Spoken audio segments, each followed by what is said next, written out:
Hi there and welcome back to Model Horses, of course. This week we're going to talk about something completely different.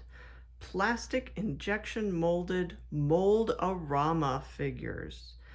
These are little souvenirs that you could buy at places like touristy areas like uh, aquariums and zoos across the United States.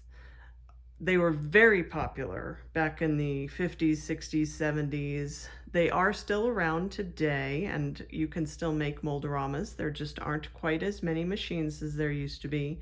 Primarily, they're on the East Coast, Chicago, Minneapolis. There's down in Florida. Kind of touristy areas is where you can pick them up and make them nowadays. I really like them because they're inexpensive and you actually get to see them made while you wait.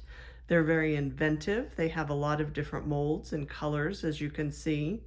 So let's talk about some Mold-A-Ramas. This week is going to be a little bit of a handheld shaky cam, so I apologize. I will do my best not to be too crazy about it, but I want to get up close and personal with these. I really like my little display for them too, so I want to show that off.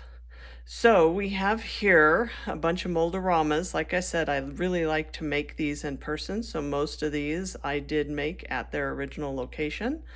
I think the seahorse and the purple penguin are from like the Minneapolis Zoo. Going down to the bottom, the gorilla is from Chicago, and then the hippo is from one of the zoos. Now that red Santa Claus I actually made, there was a Mold-A-Rama over in the San Jose area for a little while. So I got him made there.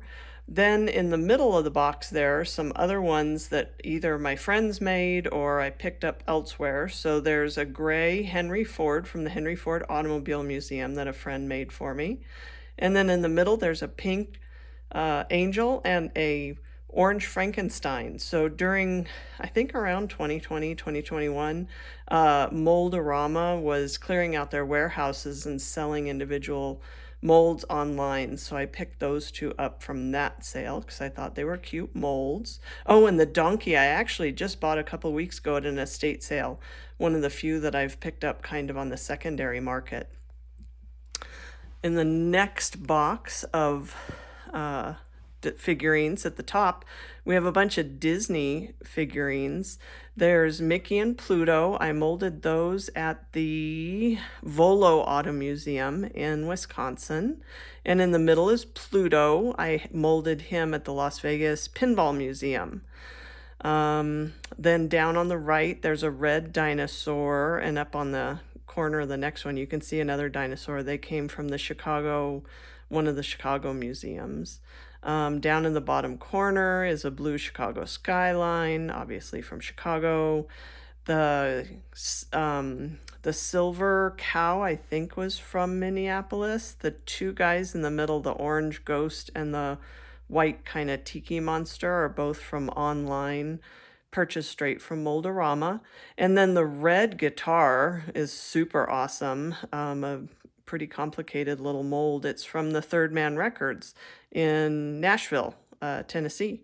So I got to go there and mold that one. It's really fun to watch the mold. You actually see the mold set come together and see the plastic injection molding. It's a neat process. So my last little display, we have a blue pickup truck and a red Ford from the Henry Ford Auto Museum. The green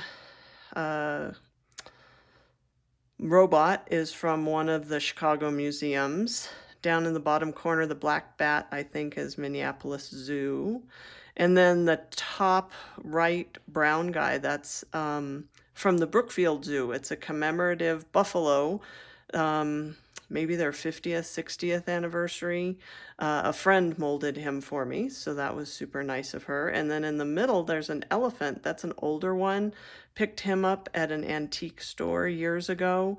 You really don't see them much on the secondary market in antique stores and stuff. I don't know if it's because they were fragile or lightweight, because they are plastic, so they are semi sturdy, but especially the long sticky outy bits of some of these molds can be a little fragile, but you really don't see them a lot on the secondary market in antique shows and stuff. Maybe we just really like them as collectors and we pick them up when we see them. No Mold-A-Rama left behind is the motto. So I hope you enjoyed that, because we're going to be talking a lot more about Mold-A-Ramas in the next couple of weeks, so be sure and join me. There will be lots more videos about plastic injection molded souvenirs. Join me then.